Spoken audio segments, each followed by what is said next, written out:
Yang penting kan tempatnya kan ini Tribun, yang penting publikasinya nanti kan.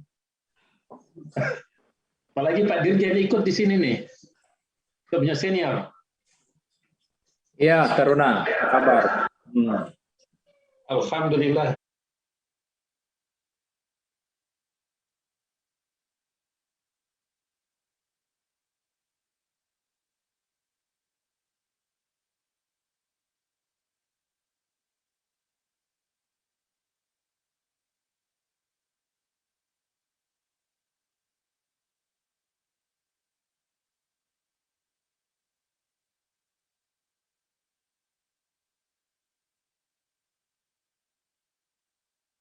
Untuk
Bapak, Ibu, dan saudara-saudara sekalian, eh, peserta dari diskusi forum dosen pada hari ini, kita mengucapkan syukur alhamdulillah. Kita buka diskusi kita dengan ucapan Bismillahirrahmanirrahim. Assalamualaikum warahmatullahi wabarakatuh, dan selamat sore. Topik yang menjadi sorotan dalam diskusi kali ini dari forum dosen adalah berkaitan dengan pandemi, masih seperti pernah juga beberapa kali diskusi sebelumnya, tetapi ini varian Omicron ya sebetulnya yang akan menjadi sorotan utama, karena diproyeksikan dan ada banyak sekali informasi yang beredar akan mungkin menjadi pemicu dari terjadinya gelombang ketiga ya COVID yang kita sedang hadapi. Nah, pertanyaannya sebenarnya sesuai dengan topik yang beredar itu adalah apakah Omicron itu sebagai pemicu itu gelombang ketiga hanya isu saja atau merupakan fakta ya. Saya kira itu juga menjadi pertanyaan ya dari masyarakat. Kemudian ya kita berharap bahwa ada juga mengenai gambaran kebijakan yang diambil oleh pemerintah. antisipasi apa yang diambil oleh pemerintah. Nah, ini saya kira yang menjadi topik utama dari diskusi kita pada hari ini, dan kita menghadapi sebenarnya situasi di masyarakat juga yang kelihatannya itu tidak peduli lagi dengan isu yang berkaitan dengan COVID ya. Ada kecenderungan bahwa masyarakat lelah ya dan bosan dengan isu COVID.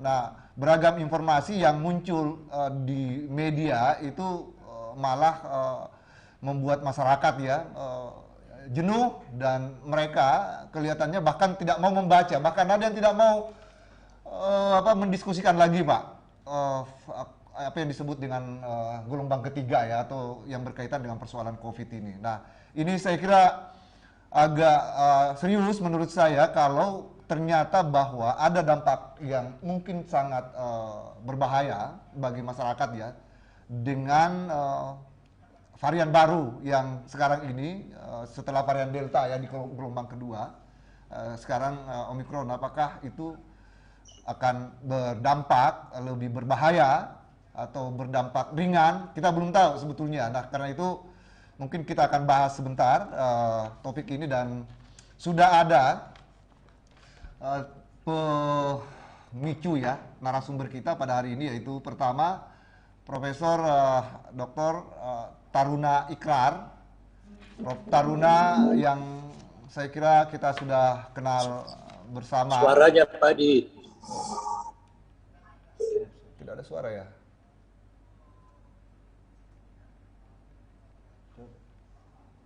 Ada suara? Oh, sudah ada Prof suara. Prof. Taruna yang mungkin nanti akan mendapatkan kesempatan pertama untuk nanti membahas tentang apa itu COVID ya. Kita berharap beliau membahas lika-likunya ya COVID varian Omikron ini. Apa itu sebenarnya? Apakah COVID ini berbahaya? Apakah COVID ini varian Omikron? Adi, masih mood Pak Adi. Oh, masih mood saya. Masih mood lagi tuh. Ya. Kita mulai barangkali 3:30 sudah ini, Bos. Ya. Jakarta. 4:30.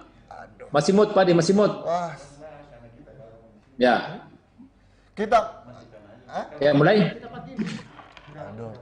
Duluan kita mulai Makassar aja. daripada Jakarta. Silakan barangkali yang pertama duluan Prof. Jakarta. Taruna ya. Ini Jakarta sudah 3:30 Pak Adi. Iya. Iya. Saya mulai saja ya. Ya, mulai saja. Mana Barangkali Om siapa? Mungkin Prof. Taruna atau Prof. Kadir ini? Ya saya duluan karena saya ada rapat ini. Silakan Pak Dirjen. Ya. Barangkali Kalau berkaitan Taruna dengan itu kebijakan santai-santai pemerintah. jadi ya. Orang rapatnya banyak sekali nih. Ya, silakan Pak Dirjen. Ya, mohon maaf. Assalamualaikum warahmatullahi wabarakatuh dan selamat sore. Salam sehat, salam sejahtera untuk kita semua. Yang saya hormati ada senior kita di sini, Kak Maji Salatu, teman-teman, para narasumber, para anggota forum dosen, dan hadirin sekalian yang berbahagia.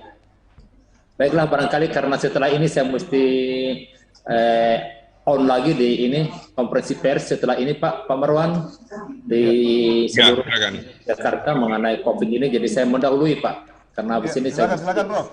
Jadi ini ya. Izin Pak. Jadi seperti kita ketahui bersama bahwa sekarang ini COVID itu sudah semakin meningkat. Meskipun penyebarannya itu lebih cepat. Jadi ini perlu strategi komunikasi kita ke masyarakat itu penting Pak Marwan supaya masyarakat kita jangan panik.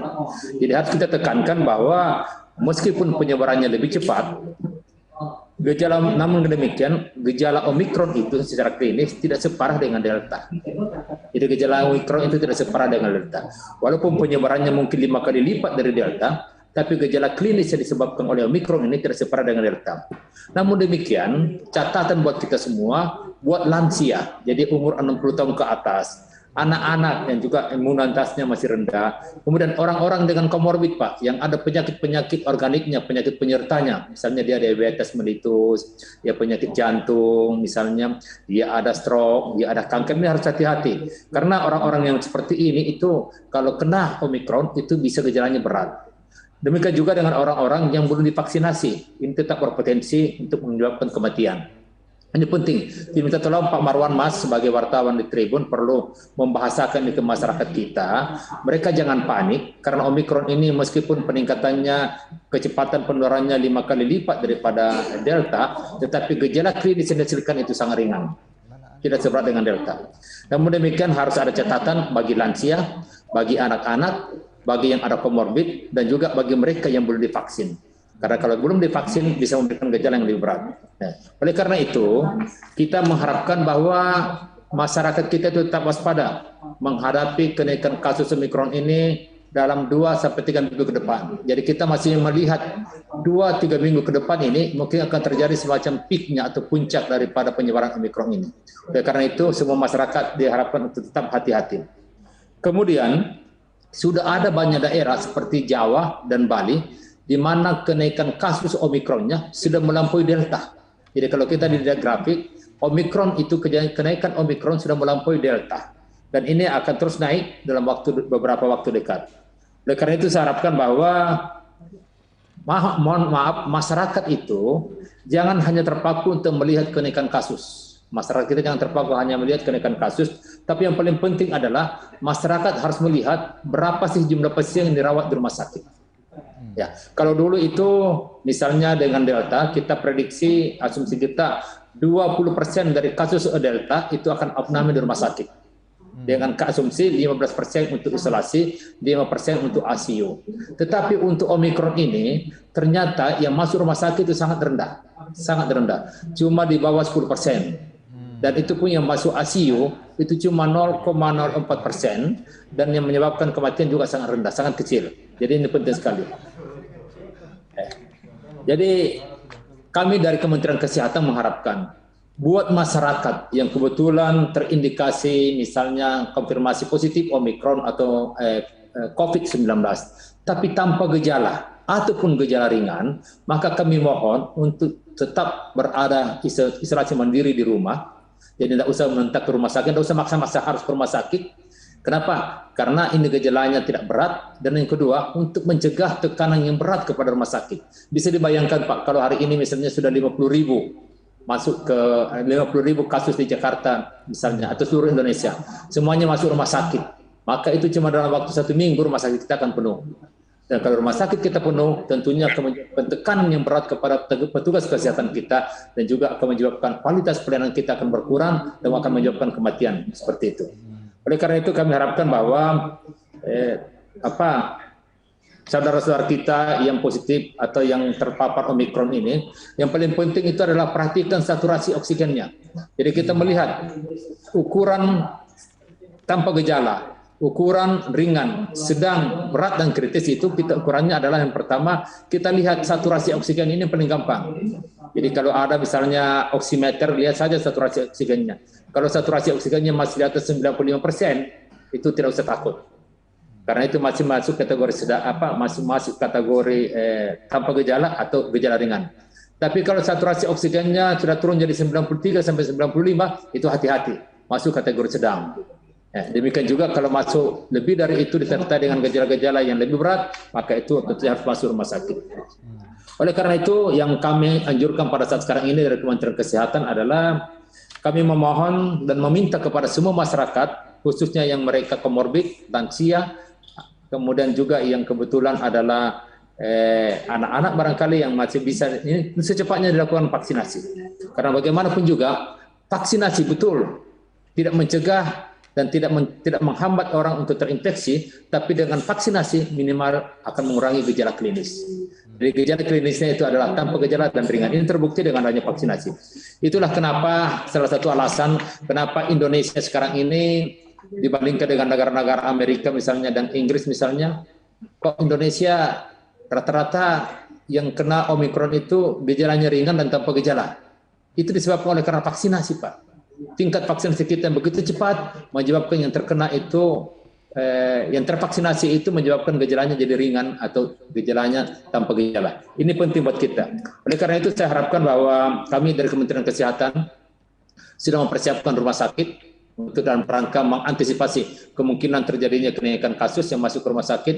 Kami juga sudah mempersiapkan alat-alat kesehatan, termasuk juga SDM kesehatan, dan yang paling penting tentunya bahwa untuk mencegah terjadinya korban atau kematian yang begitu banyak, maka yang paling utama adalah kita harus bekerja di hulu.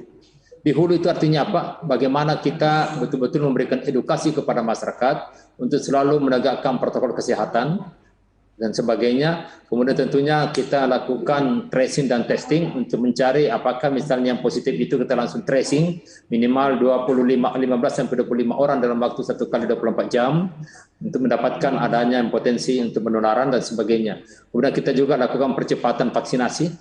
Kemudian kita juga tentunya melakukan persiapan-persiapan rumah sakit. Saya kira itu yang dari saya. Jadi yang paling penting kami tetap menganjurkan masyarakat kita tetap disiplin menggunakan protokol kesehatan, sehingga dengan demikian maka kita dapat mengurangi angka kejadian dari Omikron ini.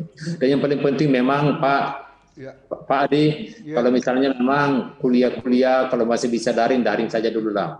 Kemudian sekolah-sekolah kita kalau PTM pendidikan pembelajaran tatap muka kita atau PTM kita untuk sementara barangkali perlu dievaluasi. Kemudian tentunya kegiatan-kegiatan yang sifatnya mengumpulkan massa juga untuk sementara kita kurangi, dan yang paling penting adalah stay at home. Artinya apa? Kalau memang tidak ada keperluan yang mendesak, ya cukuplah kita tinggal di rumah. Janganlah kita ramaikan mall-mall misalnya, ramaikan pasar-pasar sehingga dengan demikian menyebabkan terjadinya penularan yang begitu tinggi. Saya kira itu Pak yang saya sampaikan. Mohon maaf karena saya harus persiapan untuk konferensi pers untuk menghadapi untuk pada beberapa saya sedikit aja Pak Dirjen. Silakan Pak Marwan. Sedikit aja Pak Dirjen. Silakan Pak. Saya berharap ini misalnya kampus jangan tatap muka dulu kuliah. Iya betul. Itu daring dulu. Tapi bukan kita yang mendorong, tetapi harus ada dari atas. Kalau perintah dari atas, dia laksanakan. Ya. Jadi itu perintah jadi dari izin atas. Pak Marwan, sekarang ini kan untuk Jakarta, Jawa dan Bali itu sudah diterapkan PPKM level 3 Pak. Oh iya. Udah. Jadi saya kira begini, ini sangat kondisional dan sangat dinamis. Sangat tergantung daripada berapa sih tingkat penularan atau berapa sih misalnya peningkatan kasus di setiap daerah Pak. Sulawesi Selatan memang berada di sekitar 500 Pak. Sehingga dengan demikian memang belum masuk ke dalam kategori PPKM level 3. Saya kira begini Pak, untuk pencegahannya saya kira daring aja dulu. Artinya supaya tidak menyebar. Ya. Juga di kampus-kampus termasuk Sulawesi Selatan daring aja dulu, jangan sampai menyebar. Yang kita lakukan nanti naik baru dilakukan. Apalagi kalau sudah tersebar. Itu saya mohon dari Departemen Kesehatan yang memerintahkan itu, yang menghimbau supaya tetap daring. Kalau secara umum, secara normatif, kami punya surat sudah keluar Pak kepada semua pimpinan daerah, gubernur, bupati dan wali kota untuk melakukan pembatasan kegiatan sebenarnya. Tetapi di situ kan secara eksplisit itu memang termaksud di situ Pak. Jadi tentunya yang kami menindaklanjuti itu semua adalah pimpinan daerah masing-masing Pak. Karena surat saya sudah keluar ke semua pimpinan daerah untuk melakukan pembatasan kegiatan dalam rangka mengurangi penularan COVID-19 itu. Begitu Om Marwan. Tidak ketemu juga yang sekolah-sekolah di Makassar itu sekolah tiap hari itu. Ya, itu yang mestinya Pak Gubernur itu dengan Kepala Dinas Pendidikan mengevaluasi. Ada target bahwa ada pertemuan tatap muka 100% itu di daerah Pak. Di universitas, di sekolah dasar, menengah. Iya. Jadi kelihatannya ada antara. Ini Pak Adi, ada kecenderungan saya lihat. Ada kecenderungan saya lihat, misalnya Wali Kota Makassar. Ada kecenderungan dia cari prestise. Dia ingin memperlihatkan kepada pusat bahwa dia berhasil mengatasi itu COVID. Padahal tidak begitu. Jaga itu masyarakat. Jaga sebelum berkembang. Antara pusat dengan daerah kelihatannya Pak Dirjen ini. Jadi begini Om Marwan, begini Pak Marwan, begini Pak Said, Pak Adi. Sebenarnya kasus Omikron ini itu ibaratnya seperti fenomena gunung es Pak. Iceberg phenomenon seperti itu. Kenapa? Sebenarnya di masyarakat kita di Makassar itu sudah mungkin ribuan, malah 10.000 yang positif sebenarnya. Tetapi itu tidak terdeteksi oleh karena mereka itu tanpa gejala. Jadi mereka tidak berusaha memeriksakan dirinya ke laboratorium. Sebenarnya seperti itu. Jadi sebenarnya ini sudah jadi ibaratnya ini fenomena gunung es Pak. Jadi yang muncul ke permukaan itu cuma misalnya 500, tetapi di bawahnya itu mungkin 5.000 sampai 10.000 Pak. Kenapa? Mereka berkeliaran di masyarakat kita karena mereka itu tidak pernah memeriksakan diri karena tanpa gejala. Oleh karena itu memang yang paling penting sekarang kita lakukan adalah tracing dan testing. Jadi artinya populasi-populasi tertentu misalnya di sekolah-sekolah itu harus dilakukan testing di situ Pak. Lakukan testing, kapan ada positif maka langsung tracing dan setelah itu langsung tidak lanjut. Misalnya apakah dia isolasi mandiri ataukah isolasi terpusat.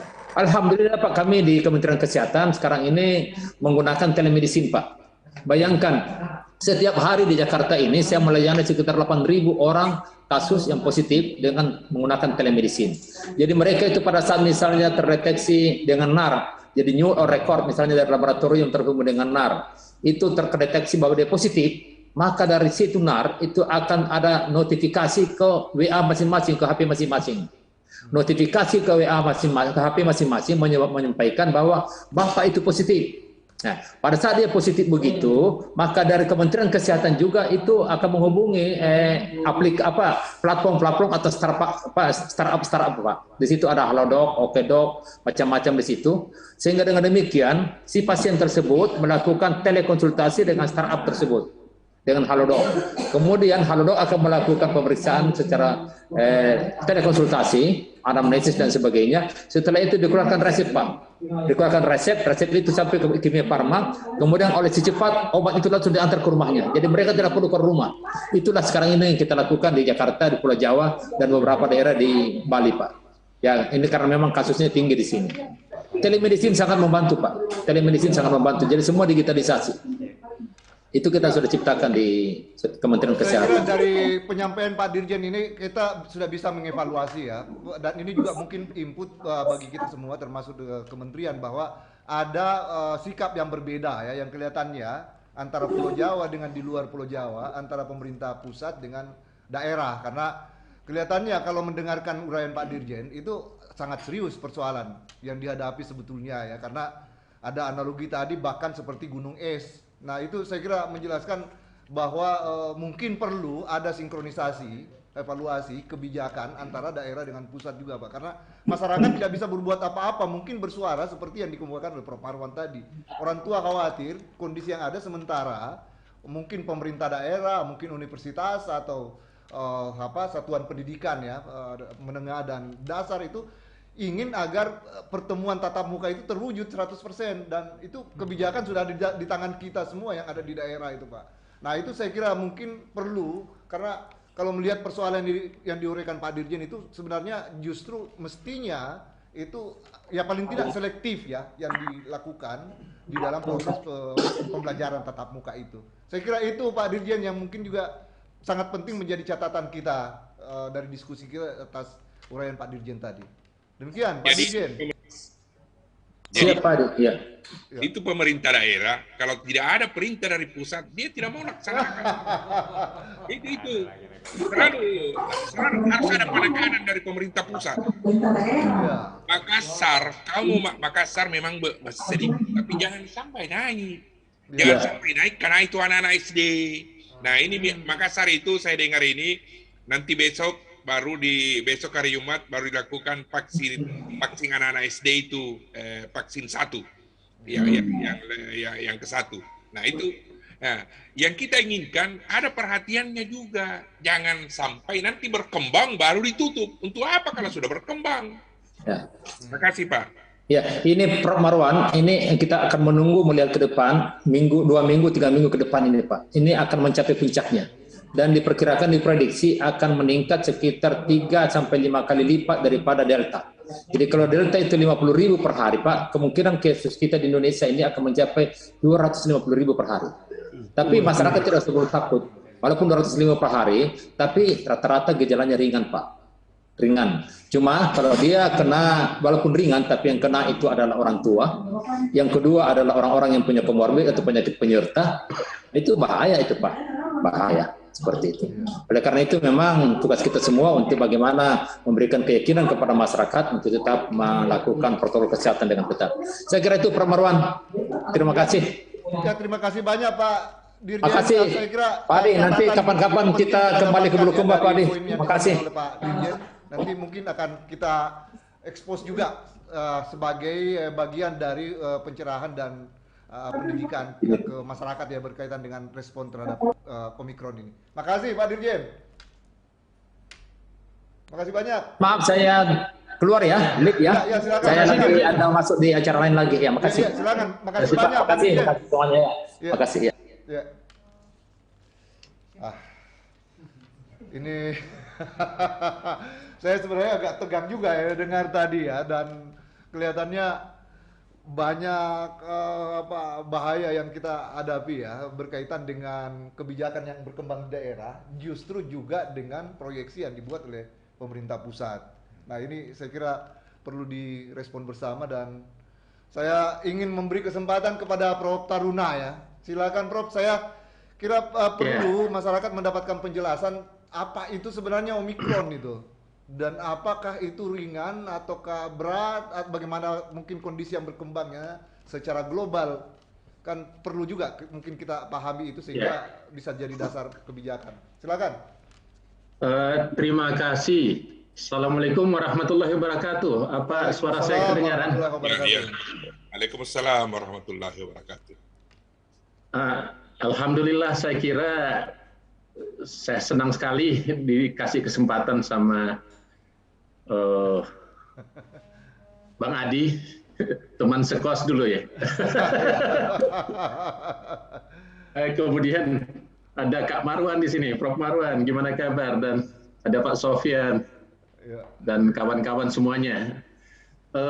Di Saya studio ingin ada Pak Aminuddin, Dekan Fakultas Kesehatan Masyarakat. Alhamdulillah. Ya, alhamdulillah hadir di tengah kita juga ada manajer camp saya waktu saya maju jadi ketua HMI tapi gagal. Teman-teman semua ini ada Pak Sudirma, ada Prof. Fahma, Prof. Erwin. Alhamdulillah. Ya. Jadi saya mau berbagi, tapi izinkan saya share saya punya screen ya. Karena ada beberapa data-data menarik yang perlu kita lihat. Tapi kok saya tidak dapat izin untuk ini men-share screen-nya? Tidak bisa ya? Bisa Prof, silakan. Oke. Ya. Itu Kadir bikin takut-takut saja. Jadi kan judulnya sangat menarik. Potensi Omikron memicu gelombang ketiga, fakta atau isu? Kalau saya jawab secara singkat, ini fakta, bukan isu. Alasannya sangat sederhana. Khusus di Indonesia saja kita bisa melihat bagaimana Pak Dirjen tadi mengemukakan bahwa pada fase waktu Delta tahun lalu itu cuma sekitar puncaknya itu 50.000 per hari. Nah, tetapi ini bahkan bisa 5 kali lipat. Bayangin kalau nanti sekitar 3-4 minggu ke depan jadi 250.000 per hari di Indonesia. Ya mudah-mudahan seperti yang diprediksi juga Omikron ini tidak terlalu berbahaya. Nah, tapi sebelum melihat dia berbahaya atau tidak berbahaya, nanti saya akan tunjukkan beberapa hal-hal menarik ya. Nah, yang pertama, bagaimana untuk mengetahui suatu penyakit itu berbahaya atau tidak? Ada 2 indikasinya, Pak. Indikasi pertama, ada yang disebut dengan virulensi, tingkat percepatannya. Itu sudah terpenuhi. Omikron 5 kali lipat dibanding Delta. Apalagi kalau lewat varian yang keduanya, lebih lagi dari itu. Nah, yang kedua, kita lihat bagaimana mortality rate-nya, artinya atau fatality rate-nya, itu juga perlu dilihat. Kemudian yang ketiga, morbidity-nya, berapa yang masuk di rumah sakit. Nah, fakta-fakta untuk menunjukkan itu, dia sangat ditentukan oleh, kalau berbicara penyebabnya adalah virus, di reseptor mana dia melengket, di reseptor mana dia menyebabkan kerusakan organ, sehingga setelah organnya rusak, maka tingkat penyakitnya tinggi, severity-nya, tingkat mortality-nya juga tinggi, tingkat fatality-nya juga pasti tinggi. Itu kita bisa lihat di situ. Nah, apapun penyebabnya, mulai dari yang original sampai dengan beta, delta, kemudian Omikron sekarang, Omikron pertama dan nanti ada varian kedua, itu sama-sama jenis virusnya, namanya SARS-CoV-2. Nah, SARS-CoV-2 ini dia punya reseptornya, artinya kalau virus itu masuk menginfeksi kita, dia melengket di mana? Nah, tetap di daerah saluran napas, khususnya di paru-paru. Dan kalau kita melihat, dia di alveoli namanya. Alveoli itu adalah bagian yang dari paru-paru itu sendiri. Jadi bagian tempat penyerapan oksigen, dan di situ terjadi pertukaran antara kita punya apa yang disebut dengan alveolus, di situ antara yang pertukaran oksigen dengan karbon dioksida. Jadi kalau itunya yang tersumbat, itu akan berbahaya. Nanti dampak berikutnya akan muncul pertahanan tubuh kita, yaitu interferon, terus terjadi inflamasi, terus inflamasi itu adalah radang, terjadi radang itu yang berbahaya, bisa yang disebut dengan cytokine storm.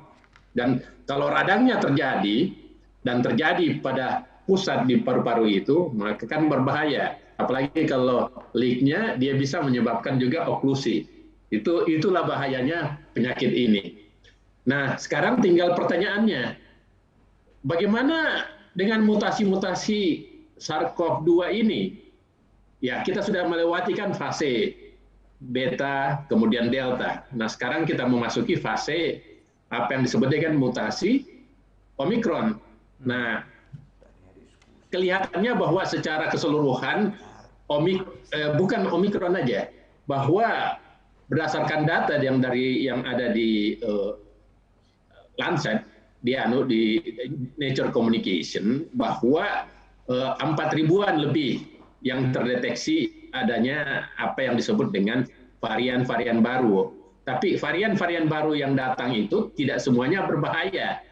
Nah, yang paling terkenal adalah varian yang kita sebut misalnya beta, lambda, terus delta. Nah, dan yang terbaru ini adalah Omikron.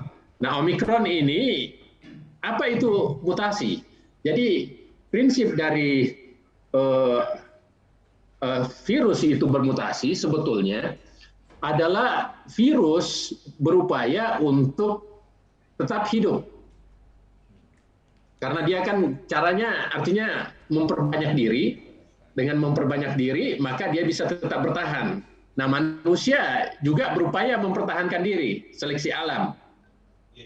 Jadi, dengan demikian, maka virus antara virus SARS-CoV-2 dengan manusia itu sebetulnya dia selalu ada, sama-sama ingin bertahan hidup.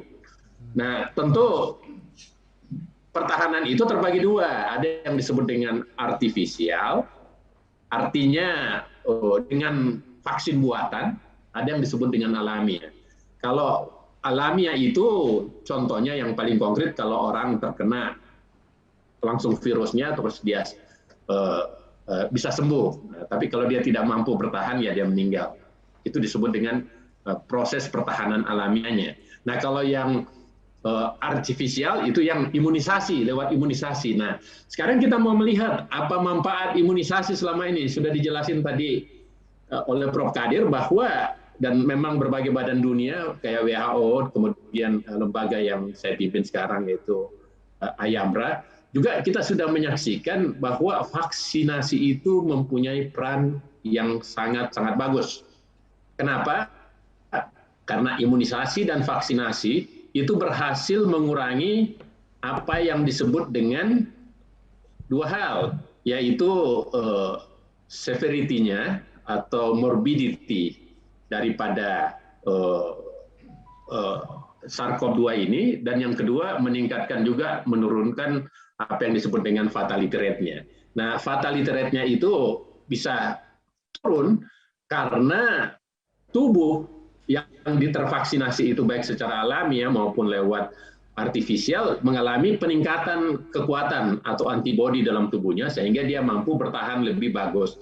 Dan fakta-fakta yang menunjukkan bahwa salah satu hal yang membuat kita saya kira di dunia yang sudah tervaksinasi itu mengalami penurunan yang sangat signifikan pasca divaksin, walaupun kadang tidak menyebabkan dia negatif, dia tetap positif, tetapi angka kejadian dan bahayanya sudah menurun jauh.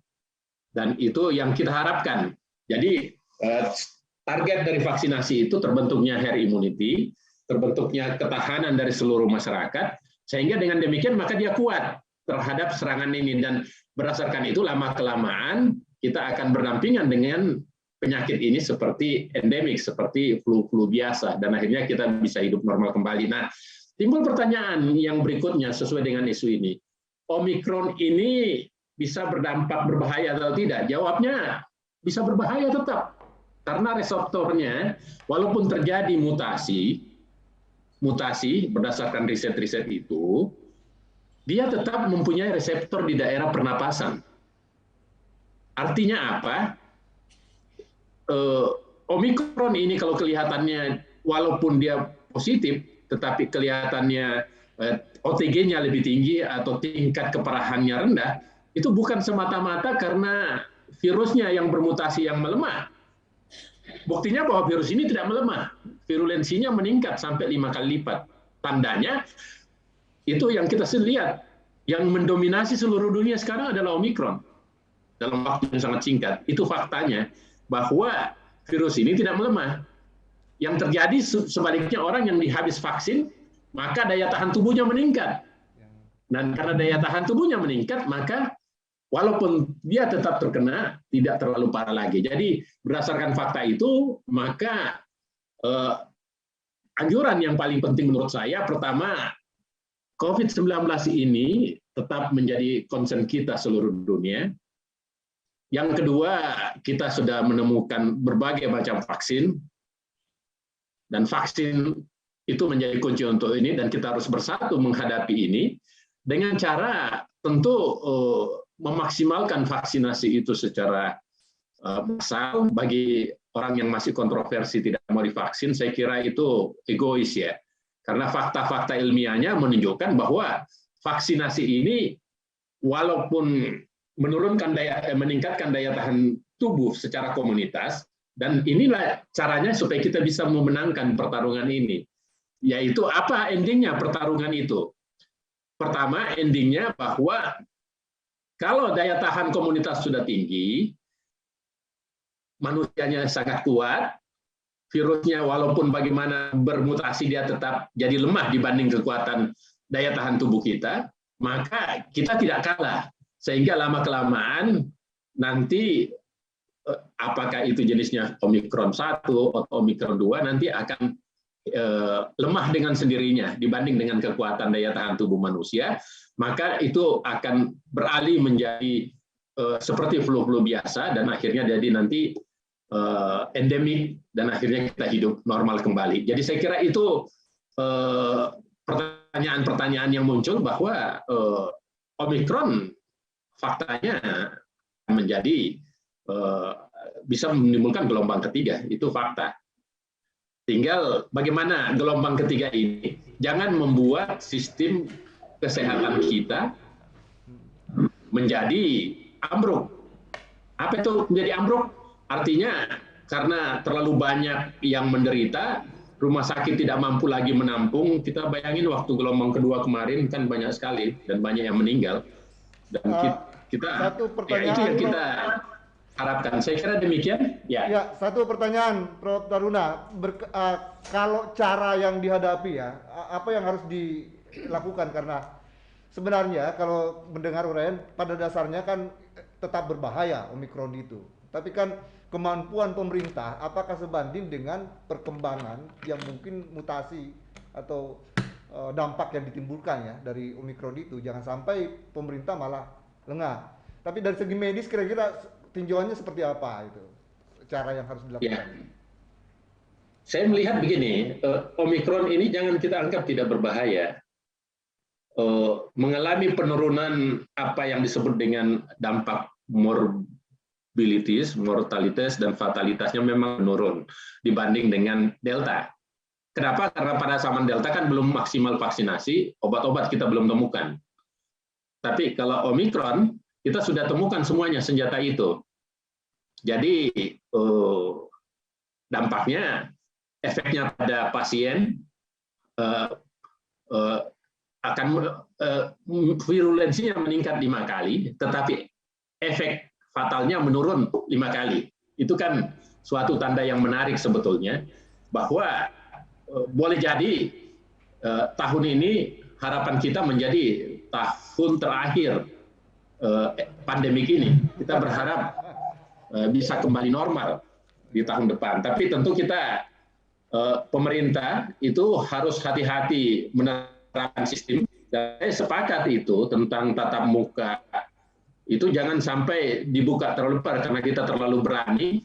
Dan karena selain faktor usia, faktor comorbidity, kita juga masih banyak yang belum tahu tentang Omikron itu. Salah satu penemuan yang menarik kan bahwa Omikron ini berbahaya dengan kita khususnya pada pria, karena ada perhitungan riset yang muncul dari New Life World, itu dia jelasin sampai dengan 6 bulan setelah virus ini dia masih bertahan di testis pasien itu dan bisa menimbulkan gangguan pada pria ya. Apakah itu impotensi, vaskulernya berbahaya, itu kan luar biasa. Jadi pandang enteng Omikron ini. Ya, tapi kita tidak perlu panik.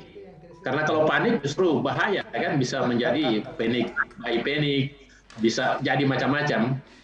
Apalagi yang gosipnya itu bukan gosip ya, hubungan faktanya bisa menyebabkan gangguan pada kelaki-lakian. Dan itu fakta juga.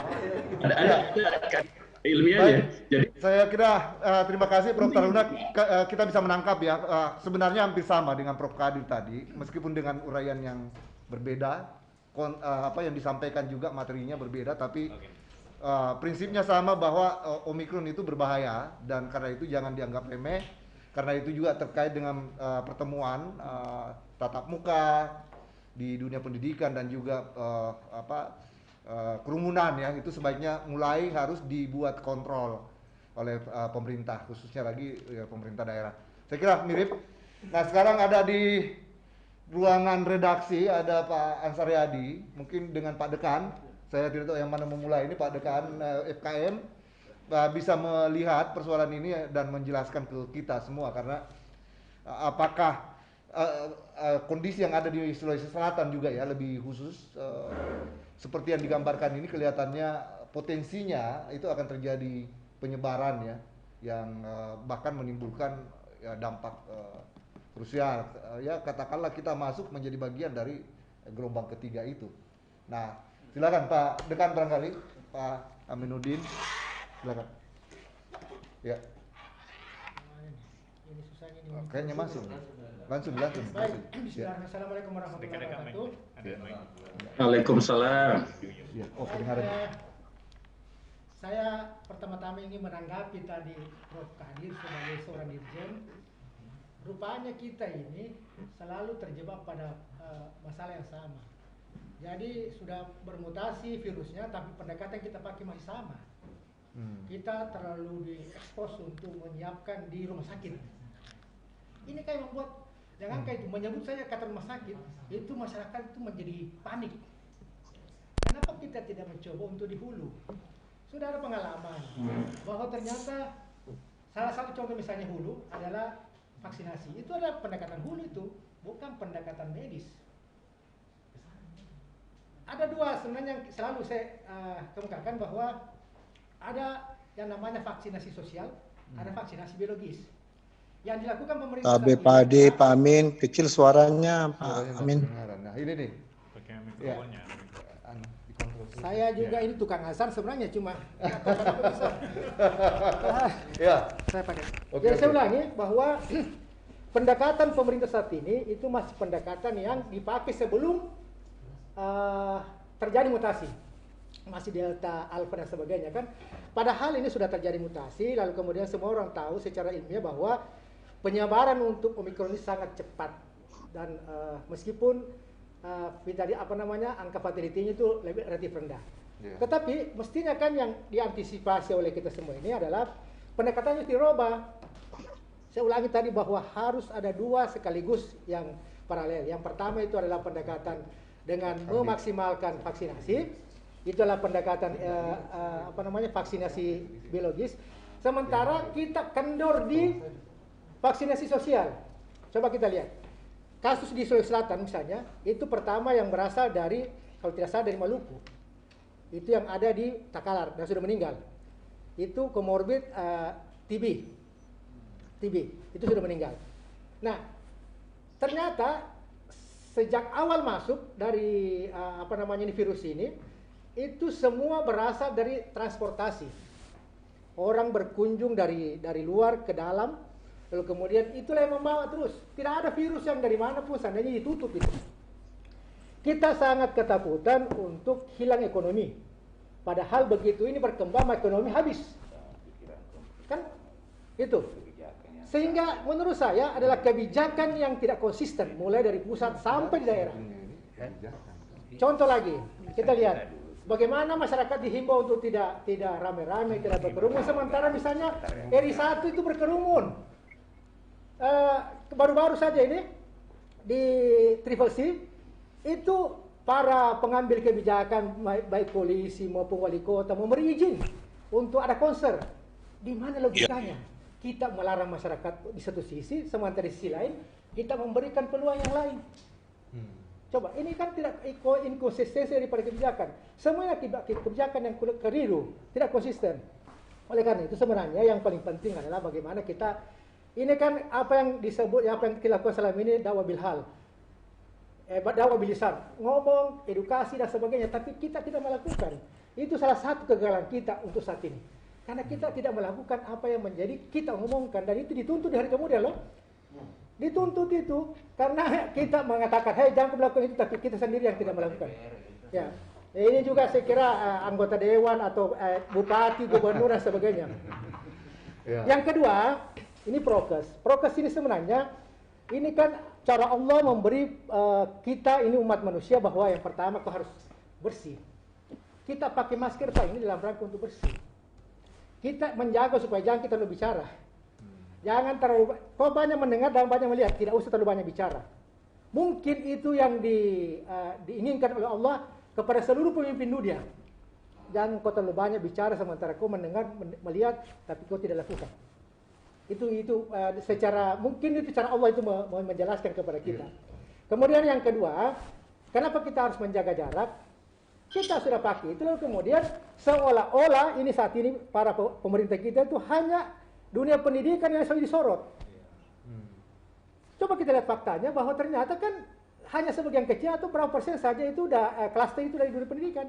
Yang paling banyak pasar, mall, keramaian lain, pemerintah yang bikin keramaian dan sebagainya, tempat wisata dan sebagainya. Ini kan yang persoalan sebenarnya ini. Sementara yang vital itu adalah pendidikan. Carikan cara, bagaimana caranya? Oke, karena misalnya kalau kita larang itu, kan ada pengalaman kemarin bahwa ada beberapa sekolah yang tidak bisa daring. Karena apa? Tidak ada fasilitas. Kenapa pemerintah tidak menyiapkan dulu itu? Kalau Anda mau mengimbau untuk daring, silakan. Saya setuju dengan model daring, saya setuju sekali itu. Karena itu kan cara Kesmas itu menghindari adalah jangan melakukan sesuatu yang memang ada potensi untuk itu. Jadi hindari. Itu pencegahan. Tetapi di satu sisi kita tidak beri peluang kepada masyarakat atau tidak fasilitasi masyarakat untuk melakukan itu. Sehingga kan pasti nanti akan muncul lost generation. Saya tidak bayangkan kalau ada meneliti kira-kira 4 tahun mendatang, 5 tahun mendatang, bagaimana kualitas pendidikan pada periode 2019, 2020, 2021, 2022 untuk anak SD, SMP, SMA dan termasuk perguruan tinggi. Sangat terasa sekarang, saya baru saja menguji tadi, itu anak-anak yang kita tes keterampilannya Pak itu sangat lemah. Kenapa? Karena tidak bisa ketemu.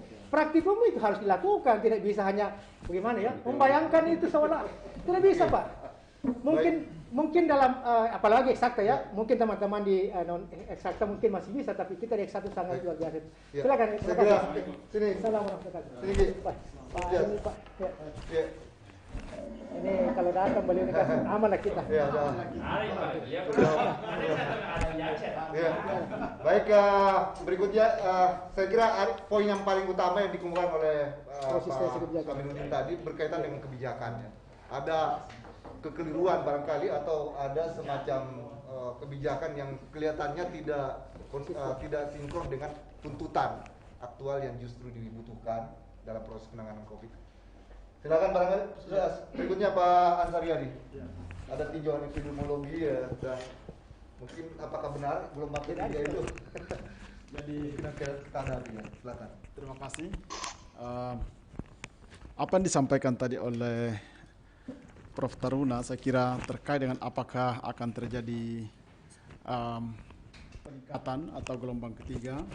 Saya kira faktanya sudah menyatakan seperti itu. Jadi kalau kita lihat tren data global COVID-19 menunjukkan bahwa terjadi peningkatan yang kalau kita lihat puncaknya itu kira-kira 2-3 kali lipat dari puncak tertinggi sebelumnya.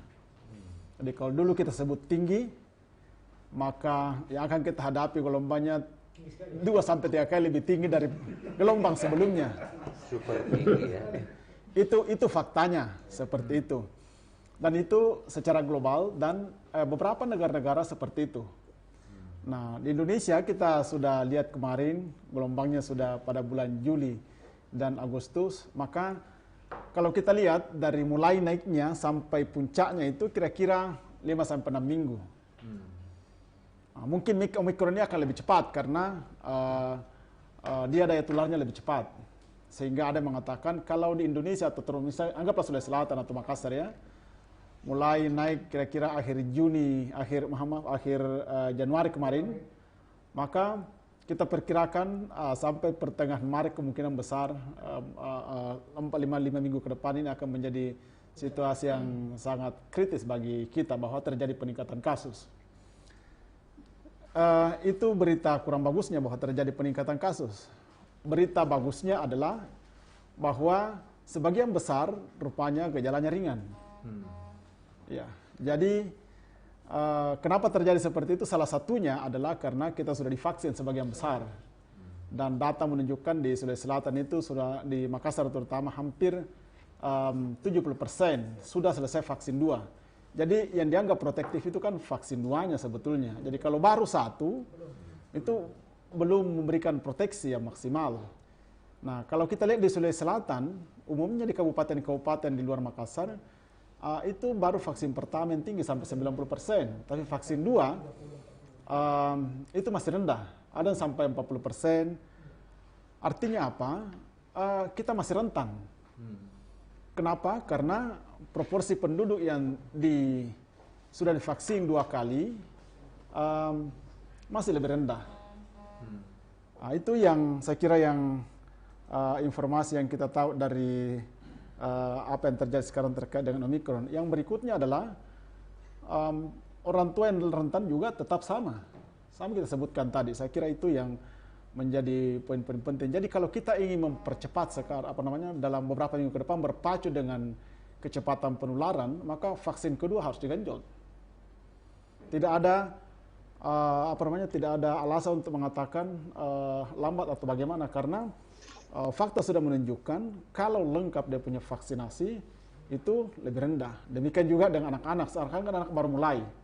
Dan kita memang sudah perkirakan bahwa di gelombang ketiga ini anak-anak itu kemungkinan lebih tinggi.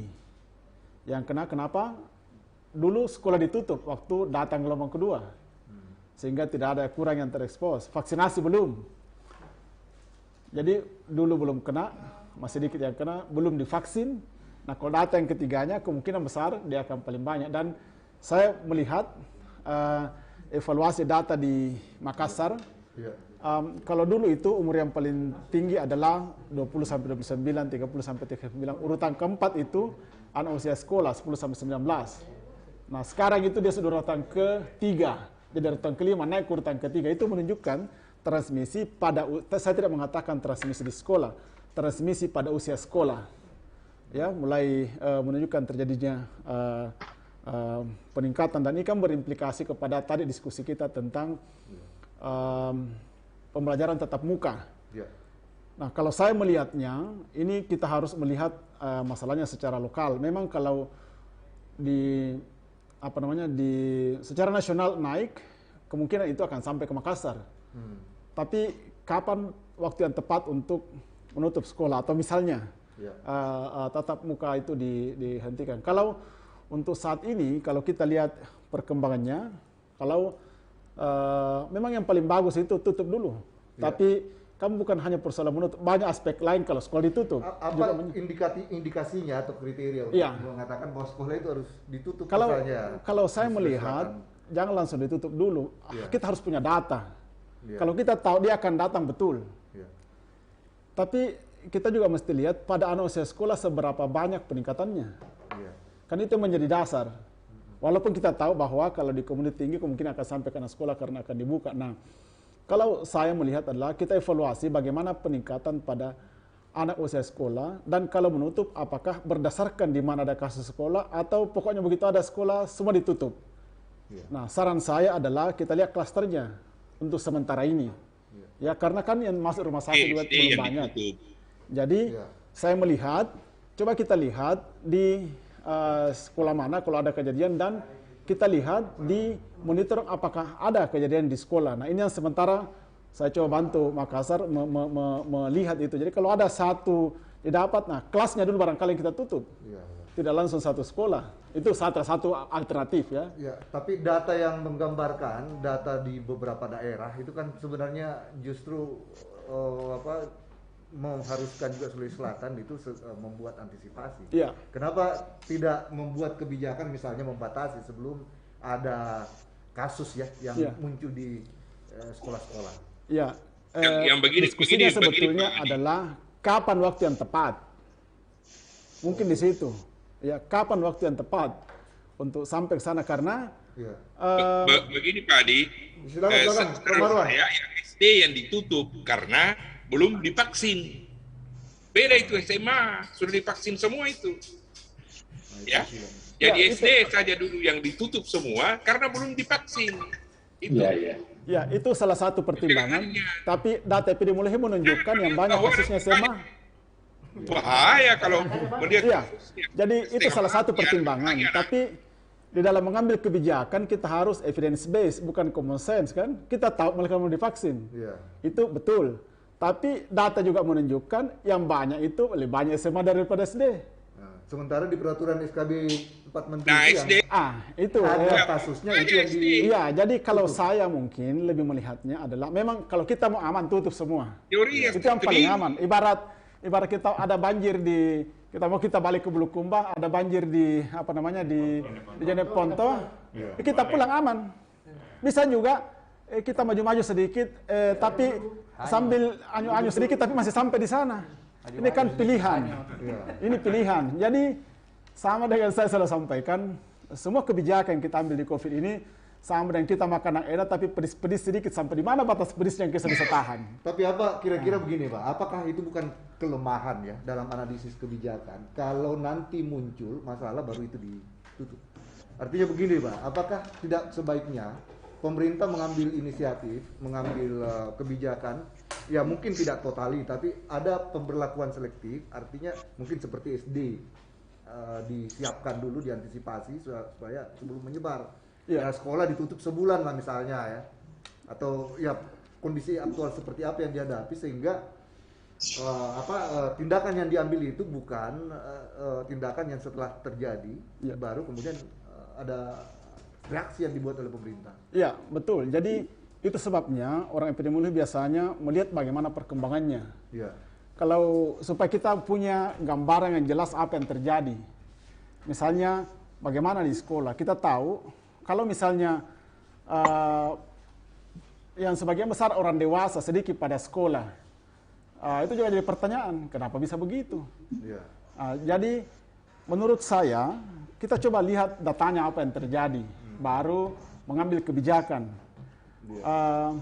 Kalau sebagian banyak pada anak-anak, nanti orang lain mengatakan, anak-anak kan tidak besar juga gejalanya. Tidak apa-apa kena, tapi saya kira biar epidemiolog melihat bagaimana situasi. Jadi sampai sekarang ini saya juga masih melihat, menganalisis datanya itu sudah 3 minggu berjalan, berapa banyak kasus pada Indonesia sekolah. Di kelas mana dia terjadi? Apakah perlu ditutup seluruh Makassar? Atau ini kalau terklaster di satu sekolah saja, perlukah ditutup seluruh Makassar? kalau sudah terklaster di satu kelas, perlukah ditutup satu sekolah? Nah, menurut saya, informasi ini perlu untuk mengarahkan kita pendidikan. Ada pendekatan yang berbeda ini. Iya. Barangkali nanti mungkin perlu, Pak, kita cari di mana sebetulnya. Yang selalu ditutup saya punya, Iya. Kenapa? Ini. Jangan masa saya punya suara selalu ditutup ini panitia ini. Ya, silakan. Ya, Perpaduan. artinya begini. Ya. Fakta itu anak-anak. Jadi anak-anak Ya, silakan. Nah, jadi pertanyaan sekarang kan belum ada datanya. Pernahkah pemerintah mengetes itu anak-anak sekolah bahwa dia terkena? Kan tidak. Bagaimana? Nah, bagaimana mau ditahu? Jadi nanti ditahu. Jadi misalnya SMA sekian kelasnya saja yang ditutup. Pernah dilakukan tes itu mereka.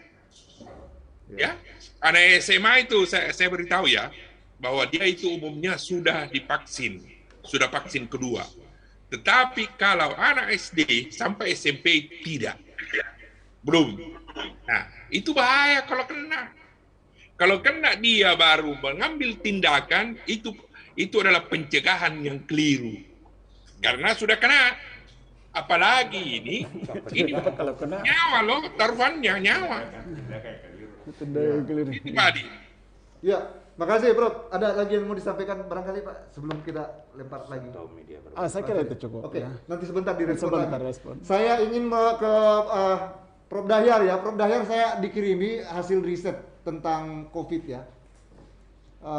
Silakan, barangkali ada yang mau disampaikan.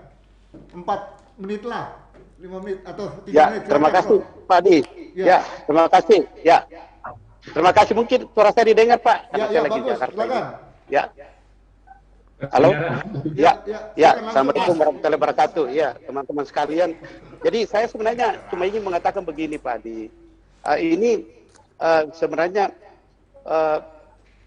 apa yang terjadi sekarang ini di masyarakat ini banyaknya kasus corona itu karena bukan saja karena secara klinis ya dia terkena, tapi karena secara mental, Pak.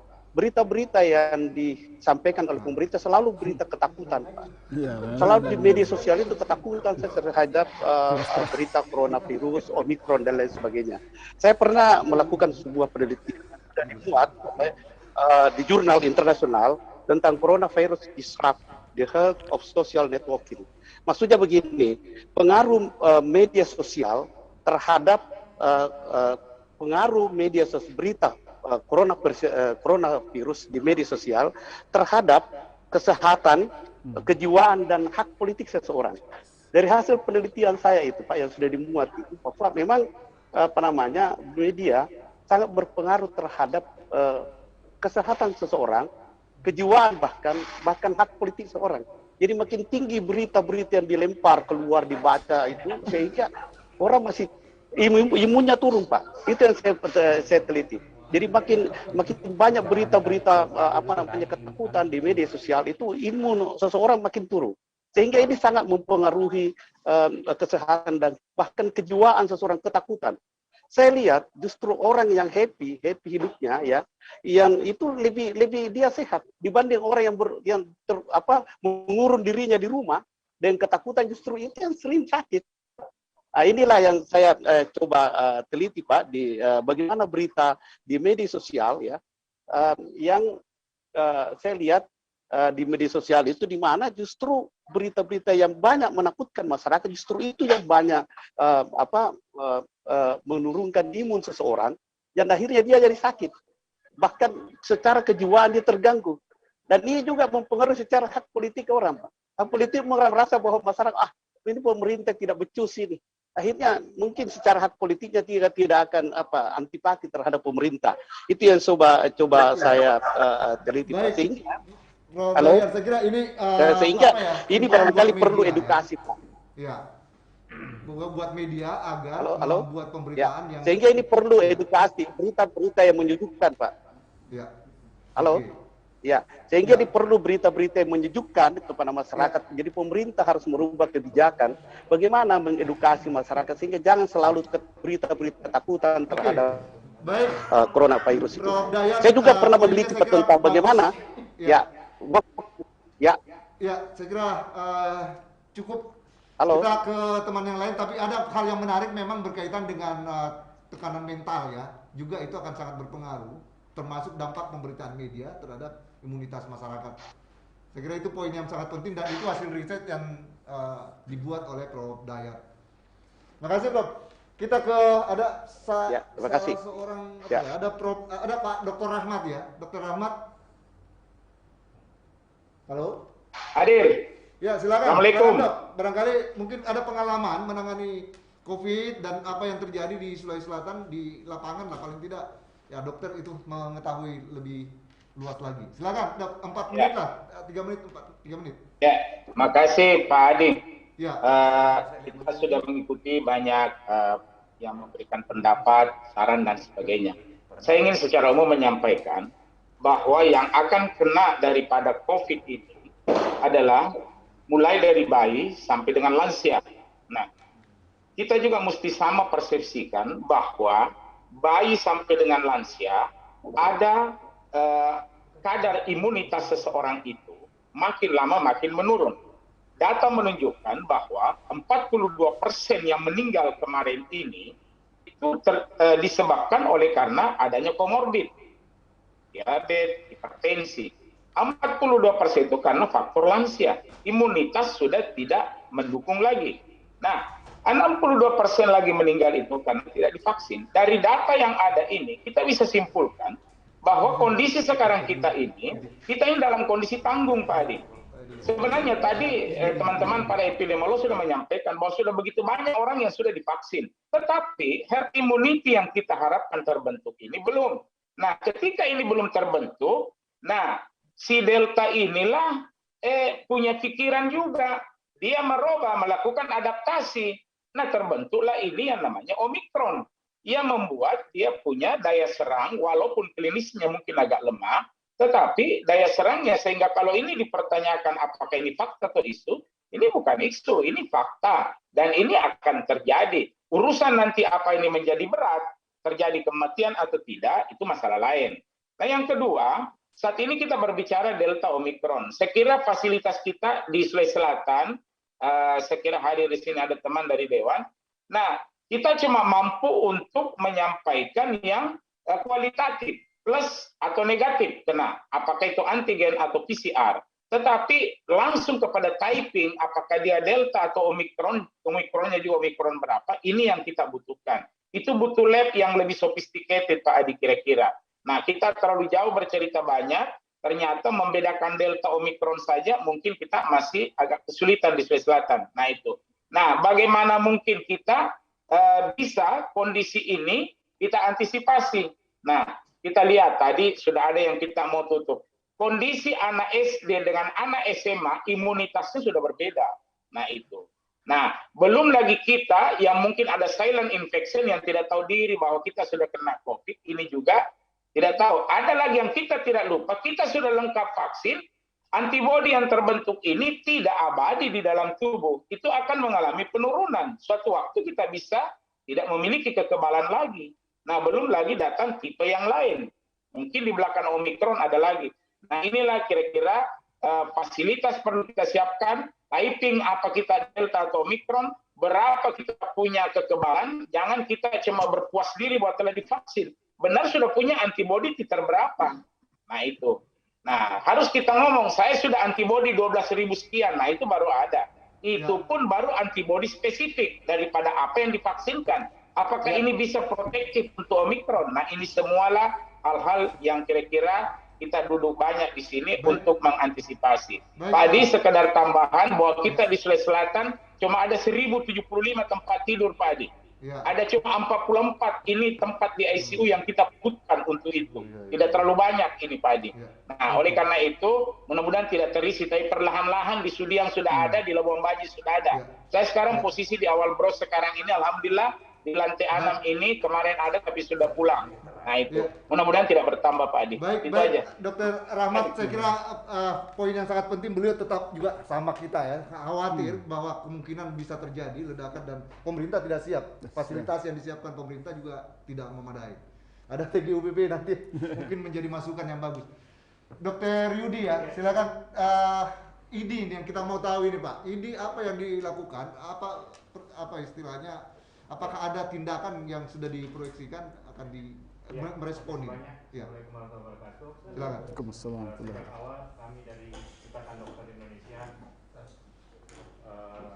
sudah mewanti-wanti bahwa akan ada ledakan tentunya dengan Natal dan Tahun Baru, dan tentunya kita juga sudah mewanti-wanti bahwa tatap muka langsung, pertemuan tatap muka langsung PTM ini harus selalu dalam prokes ketat.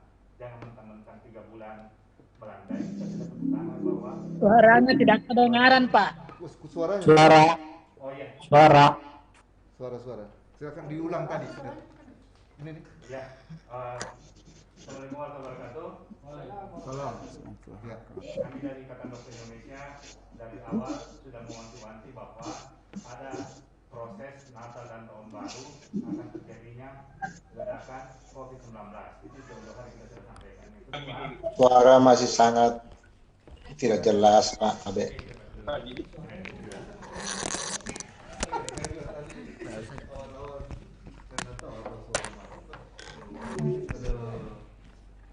Ya, Assalamualaikum warahmatullahi wabarakatuh. Untuk kesekian kalinya, guru-guruku semua, senior-seniorku semua, kami dari Ikatan Dokter Indonesia sudah mewanti-wanti jauh-jauh hari bahwa ledakan Omikron ini perlu diwaspadai dengan Natal dan Tahun Baru. Yang kedua, kita sudah mewanti-wanti juga bahwa protokol kesehatan terhadap pertemuan tatap muka langsung itu perlu betul-betul diperketat.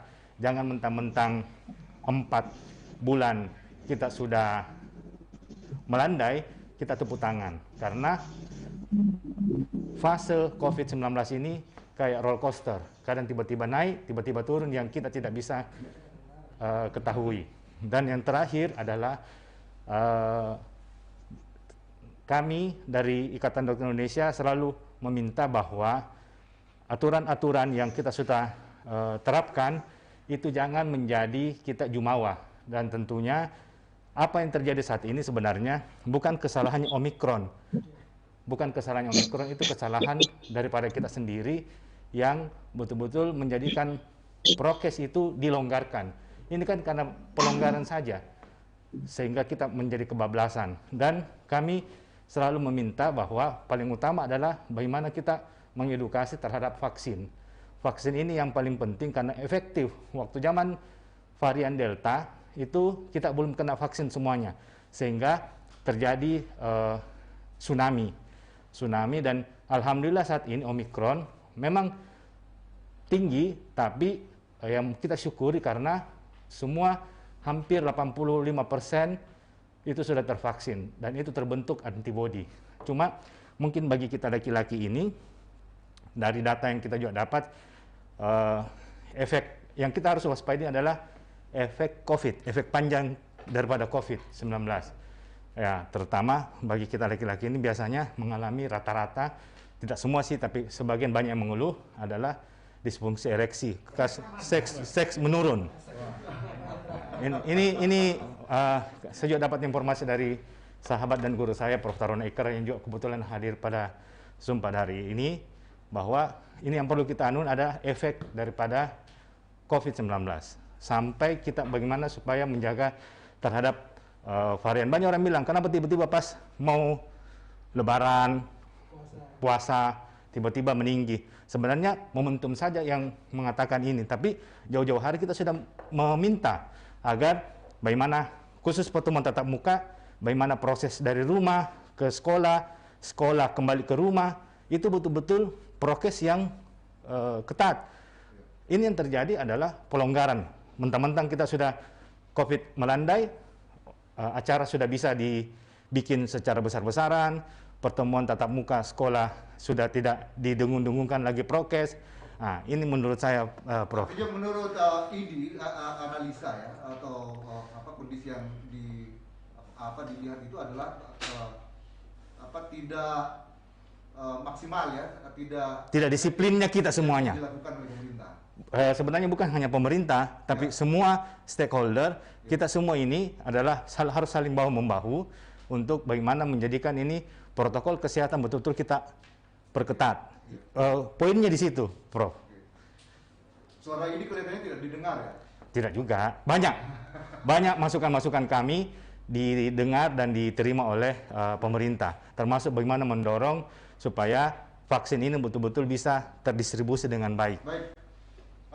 Berikutnya kita berikan kesempatan. Saya kira kita sudah dengar dari dokter beberapa yang sudah bicara. Ada Prof. Jasrudin di sini ya. Prof. Jasrudin silakan singkat aja, Prof. Saya ingin mendapatkan misalnya tentang pendidikan ya. Apakah ada yang harus dilakukan? Singkat saja, Prof. Karena ya, cek. Ya. Intinya adalah begini. Ya. Harus ada edukasi. Ya. Edukasi psikis dan edukasi apa itu? Fisik. Edukasi fisik adalah ya sudah kita dorong masyarakat untuk tertib protokol kesehatan. Yang kedua, kita vaksin. Itu kan usaha sudah. Makanya sekarang kalau memang perlu Pak Dokter, bagaimana kayak ini booster ini? Sudah masif kayak ini atau belum? Alhamdulillah sudah masif. Nah, kalau gitu kita perlu ada pendaftaran besar-besaran lagi untuk kemudian vaksin ketiga. Itu yang kemudian psikis, kita harus memberikan edukasi yang optimis kepada masyarakat. Karena sebenarnya kalau pesimis terus, setelah Omikron apalagi yang akan datang? Apakah kita akan hidup seperti ini terus? Iya. Saya setuju tadi dengan Prof. itu. Jadi harus ada optimisme bahwa insya Allah kita itu udah lebih siap, Pak. Dokter kita udah siap, lebih siap daripada sebelumnya. Fasilitas rumah sakit kita udah lebih siap dari sebelumnya. Masyarakat juga udah siap. Sebagian besar malah udah kena gitu kan, mestinya kan imunnya sudah ada lagi. Jadi optimisme itu harus dihadirkan. Yang penting tadi fisiknya harus tetap diedukasi, psikisnya juga jangan terus yang pesimis-pesimis. Karena saya kira dunia kedokteran juga mengajarkan kita kalau terlalu banyak pesimisnya nanti malah imunnya turun. Jadi harus ada keyakinan. Cobalah misalnya pemerintah harus jujur. Ketika kenaikan terpaparnya tinggi, coba tolong bilang dong ke masyarakat bahwa Omikron ini sekian yang kena, sekian masuk rumah sakit, sekian yang OTG itu. Lalu kemudian ketika dia kena, berapa hari dia sakit kalau dia sudah divaksin, dan berapa hari dia sakit kalau belum divaksin. Saya kira ini dibutuhkan oleh masyarakat dan ini haknya masyarakat, Pak. Ada undang-undang keterbukaan informasi. Jadi mestinya dibuka semua, masyarakat kita tidak bodoh-bodoh amat. Kalau informasinya itu lengkap, mestinya masyarakat sudah bisa mengedukasi dirinya sendiri. Kita udah banyak yang pinter-pinter sebetulnya. Tapi terkadang yang muncul di media sosial itu seperti hasil penelitian tadi, memang pesimisme semua, Pak. Naiknya sekian. Naik bahaya kita ini. Takutnya itu menurunkan imunnya. Memang naik, silakan naik, tapi ternyata yang kena yang parah-parah itu belum vaksin dia. Nah, ini kan menjadi edukasi yang sangat baik buat masyarakat. Kalau kita vaksin dong. Nah, kalau informasi ini lengkap, ternyata kalau kena ya nggak usah bilang kalau pas kena Omikron mau mati. Karena ketika mikir udah mau mati beneran nanti. Ya, istilah intinya closingnya adalah saya bilang ke masyarakat, ayo kita ikuti protokol kesehatan. Kalau Anda sudah pakai masker, sudah bisa menjaga jarak ketika memang bisa dijaga, karena ada juga nggak bisa dijaga, Pak. Nah, terus yang kedua sudah vaksin, itu kalau mati, kalaupun harus mati, Pak, itu namanya mati syahid itu. Tapi kalau enggak vaksin, enggak menggunakan masker, enggak jaga jarak, mati salah namanya kalau Anda mati karena itu. Terima kasih. Sudah hampir serupa juga yang sudah disampaikan tadi. Saya mau ke Prof. Salam dulu, silakan Prof. Sofian Salam. Singkat saja, Prof. Ada satu hal yang perlu dipikirkan, yaitu edukasi negatif. Masyarakat teredukasi secara negatif. Contohnya, pada zaman masjid, sebagian besar memakai masker. Tapi ada beberapa orang yang tidak pakai masker. Dan ternyata sehat-sehat saja. Apa yang terjadi masyarakat tadi loh. Pakai masker, tidak pakai masker, sama saja. Inilah contoh-contoh yang berkaitan dengan edukasi negatif. Jadi orang lihat loh, kok tidak pakai masker, sehat-sehat saja. Nah inilah tanpa sadar memasuki relung-relung hati, sehingga sangat sulit untuk menyadarkan masyarakat. Saya kira hanya itu. Ya, ini berkaitan disiplin masyarakat. Ya. Ada Pak Imran Hanafi, silakan Pak Atase, silakan Pak. 3 menit barangkali karena waktunya. Terima kasih Pak Adi. Assalamualaikum warahmatullahi wabarakatuh. Ini saya hanya ingin mengatakan seperti ini ya, bahwa harus ada upaya kita bersama untuk menyampaikan kepada masyarakat bahwa COVID ini memang bertransformasi ke bentuk-bentuk lain. Nah, tadi sudah dikemukakan mengenai Omikron ini. Nah, pertanyaannya kemudian adalah ada sebagian di antara kita oleh karena ada faktor psikologis yang membuat mereka seperti itu, lalu mereka tidak percaya. Nah, padahal Omikron ini memang ini menarik. Mungkin teman-teman yang lain itu lebih banyak tahu ya bahwa Omikron ini memang berkembang di berbagai belahan dunia gitu. Walaupun ada yang jumlahnya itu kecil, tapi ada yang juga besar gitu. Nah, khususnya kita di Sulawesi Selatan, ini harus ada antisipasi untuk menghadapinya sedemikian rupa sehingga apapun yang terjadi, entah itu Omikron atau setelah itu ada perkembangan yang baru, itu kita sudah harus selalu siap. Nah, salah satu hal kesiapan yang mestinya harus dihadapi ini kita sudah 2 tahun itu terjadi learning loss, ya khususnya di Sulawesi Selatan. Kita berbicara di Sulawesi Selatan aja. Nah, saya nggak tahu sejauh mana kita, ya khusus pemerintah juga, saya kira ini ya, ada di sini Ketua Dewan Pendidikan Provinsi Sulawesi Selatan, itu menyadari bahwa learning loss ini, itu akan berdampak sangat besar, itu ke depannya gitu. Ya mungkin sekarang ini yang kita sangat rasakan itu hanya dampak dari COVID ini gitu. Tetapi learning loss ini sendiri itu akan berdampak yang lebih besar pada jangka panjang ketika dia tidak dihadapi, tidak ditangani dengan baik. Nah, mungkin ini yang saya ingin katakan, khususnya dampak dari perkembangan yang kita belum tahu persis sejauh mana dan sampai kapan COVID ini berakhir, itu tentang learning loss. Gitu. Nah, harus ada, mungkin Pak Adi ya sebagai Ketua Dewan Pendidikan mungkin bisa mengajak pemerintah untuk bagaimana mencari jalan keluar sehingga kehilangan ini tidak terlalu besar dan tidak berlarut-larut. Terima kasih. Terima kasih banyak masukannya. Saya kira saya sebenarnya hampir sependapat tadi agar pemerintah segera ya mengambil barangkali pendekatan yang selektif ya, misalnya SD tadi ya. Sebenarnya itu sudah bisa harus dibuat antisipasi lebih awal tanpa data yang ada. Makasih Pak Im. Saya persilakan berikutnya ke Prof. Kasim. Silakan Prof. Ini Prof. Kasim mengasuh pondok pesantren dan beliau saya kira ya mungkin ada pandangan yang dibutuhkan ya. Silakan berkaitan dengan pengalaman di pesantren. Silakan Pak. Salam untuk semua. Ya. Saya berterima kasih mendengarkan atau mendapat informasi pada sore hari ini. Saya mencatat ya jangan menganggap remeh Omikron. Jangan menganggap tidak berbahaya. Ya. Yang kedua, saya mencatat bahwa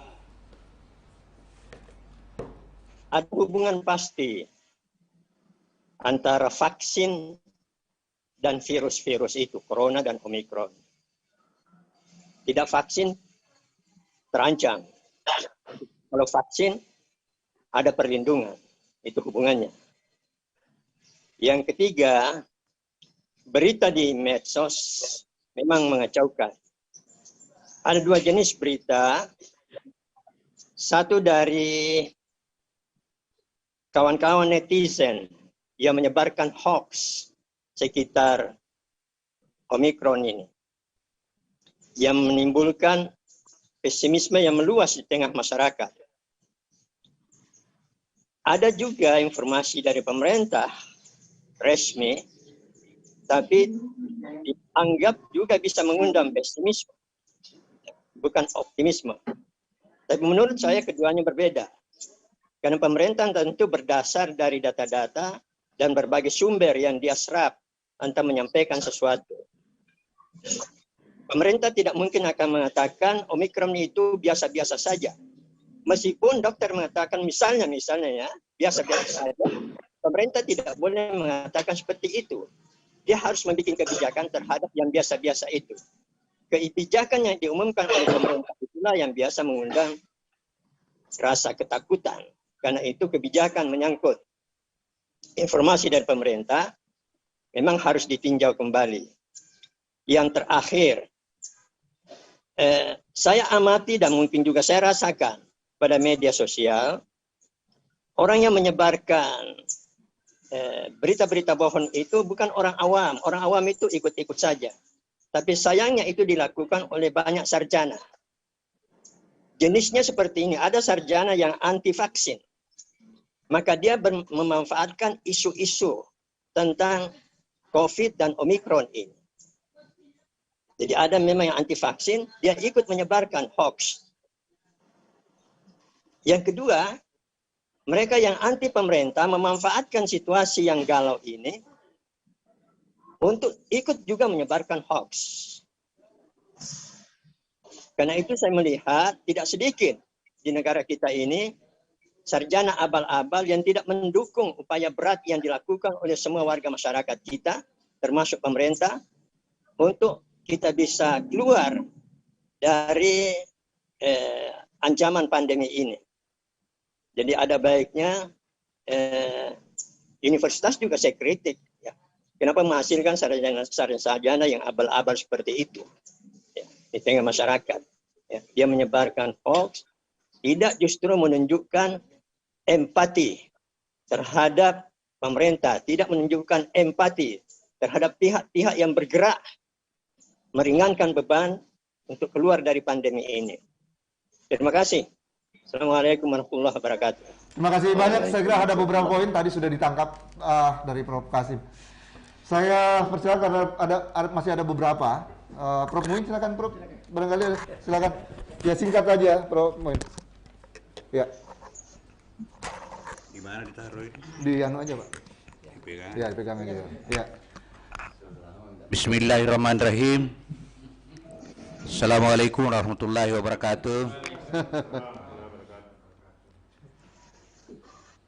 Setelah 3 bulan, 4 bulan barangkali mulai COVID ada, kita di sini diminta menulis semua.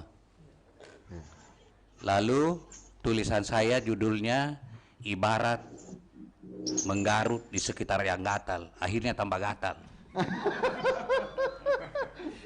Intinya ialah bahwa kebijakannya sejak semula salah, terutama saling melempar antara pemerintah pusat dengan pemerintah daerah. Ya. Ya. Gitu. Itu yang pertama saya mau kemukakan, dan alhamdulillah malam ini juga masih kelihatan masih ada di sekitar itu kita punya pembicaraan. Sejak dahulu juga orang berpendapat begini, kalau 2 sarjana hukum ketemu memperdebatkan satu persoalan minimal 5 pendapat itu. Itu kita terima itu. Nah, tapi alhamdulillah malam ini juga saya temukan beberapa dokter berpendapat lain-lain dia punya pendapat.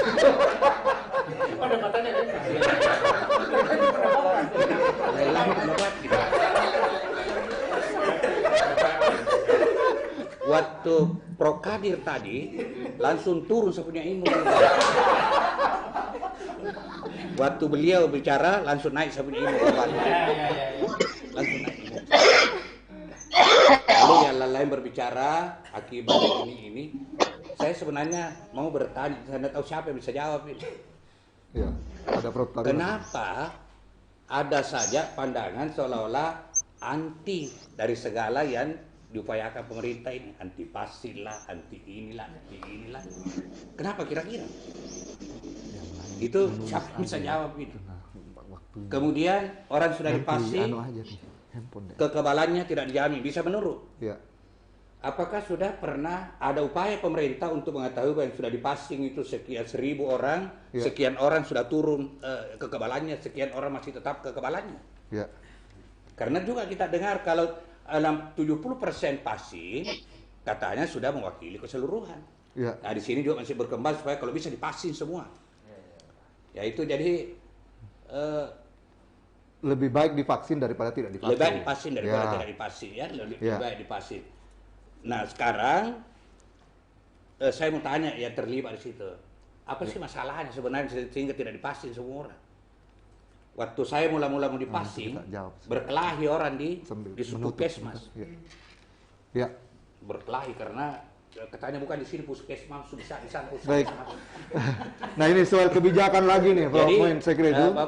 Jadi intinya yang saya kemukakan ialah bahwa beberapa problem yang muncul di sini tentu harus ada tindak lanjut pemerintah dari persoalan-persoalan itu. Ya. Baik. Saya kira terima kasih. Cukup, Prof. Mungkin saya kira masih ada yang saya kira 2-3 orang ya. Kita akan kembalikan ke Prof. Taruna sebentar dan ke Pak Ansariadi. Ada Pak Sele. Pak Sele dari DPR Provinsi. Saya pikir ini penting, Pak. Ini juga jadi masukan ya diskusi ini. Tapi apa sih sejauh yang dibicarakan di DPR ya berkaitan dengan kondisi Omikron yang sekarang ini sudah ramai dibicarakan. Silakan. Baik, terima kasih. Dengan tidak mengurangi rasa hormat kepada para suhu yang ada dalam forum ini. Ini kita memang punya tanggung jawab untuk senantiasa menyebar optimisme di tengah masyarakat, tetapi kita mendayung di antara ada semacam distrust ya masyarakat kepada pemerintah. Sayangnya masalah yang kita hadapi ini adalah masalah kesehatan. Tidak boleh kita salah dalam mengambil kebijakan karena ini kan nyawa yang kita pertaruhkan, masa depan generasi yang kita pertaruhkan. Jadi Pak Adi, ini komunikasi pemerintah terkait dengan vaksinasi ini menurut saya yang sedikit ada yang terlalu optimis masyarakat menyambut capaian vaksinasi itu. Sehingga seolah-olah deklarasi capaian vaksinasi di akhir tahun itu juga dipahami oleh masyarakat sebagai deklarasi bahwa COVID ini sudah selesai. Tiba-tiba muncul varian baru. Ini untuk mengedukasi, kembali membangun kesadaran masyarakat. Ini yang menurut saya sulit kita berharap kalau tidak dikerja bareng-bareng ini.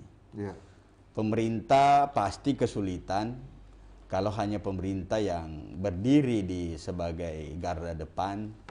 Mesti semua stakeholders, mesti semua pihak, termasuk kita semua ini tokoh-tokoh masyarakat. Kelihatannya DPR belum mengambil sikap atau belum membicarakan, Pak, ya. Kondisi yang dihadapi kalau Omikron ini. Kalau kebijakan sudah ditetapkan APBD, di semua anggaran masing-masing OPD itu sejak dari awal sudah diingatkan bahwa pandemi ini belum pamit dan secara legal memang Presiden belum mencabut keputusan Presiden bahwa kita masih dalam suasana darurat kesehatan. Sehingga dari sisi anggaran maupun segala kebijakan mau tidak mau tetap harus menjadi prioritas. Itu apapun yang dilakukan oleh pemerintah tentu kita support. Hanya saja memang kalau seperti yang disampaikan oleh Pak Dr. Rahmat tadi, ini untuk memastikan bahwa ini adalah varian Omikron dengan Delta, kita terus terang dari sisi fasilitas. Itu sangat terbatas. Nah, saya kira di situ tantangannya. Saya kira kita mendapatkan poinnya bahwa DPR sebenarnya sudah mengantisipasi juga bersama pemerintah yang melalui anggaran yang sudah disahkan itu. Tapi barangkali dari hasil pertemuan ini DPR perlu untuk berbicara dengan pemerintah ya berkaitan dengan diskusi yang kita sedang lakukan ini, temanya yang berkaitan COVID ya, Omikron ya. Oh ya, terima kasih. Makasih. Silakan ya Prof. Taruna silakan sebelum kita tutup Pak hari ini diskusi kita. Sudah mendengarkan suara dari teman-teman di dalam forum dosen ini. Silakan Prof. Ya. Sebagai penutup, silakan. Saya catat dan itu sangat menarik bahwa betul vaksin itu bukan karena ketahanan yang diharapkan bukan sekedar ketahanan fisik tapi ketahanan mental dan sosial.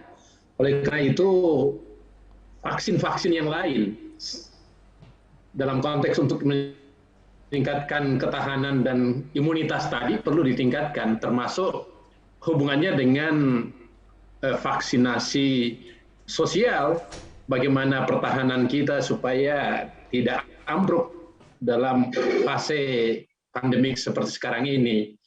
Tapi singkat cerita, saya optimis bahwa melihat perkembangan dari Omikron, bisa jadi ini menjadi tahun terakhir kita dalam kondisi pandemik. Dan kita harus mempersiapkan diri nanti akan masuk endemik. Saya kira itu bahan dari saya. Terima kasih. Ya, katanya naik imun lagi di ruang ini dengan pernyataan Prof. Taruna. Bahwa berakhir COVID hari ini gelombang ketiga ini. Tahun ini. Ya, silakan Prof. Sudah ya? Betul. Ada?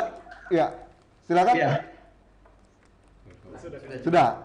Ya, oke. Makasih banyak Prof. Taruna. Saya mau menutup. Singkat cerita intinya bahwa kita berharap tahun ini tahun terakhir.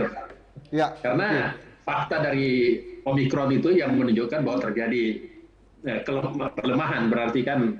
Ya. Baik. Ya, saya kira yang disampaikan Prof. Taruna juga adalah data ya, dan pernyataan yang dikemukakan pasti sudah merupakan Pak. Ya. Ya, hasil sedikit tadi analisis paling. Ada Pak Rahmat, ya. Sedikit aja Pak, sudah mau kita tutup.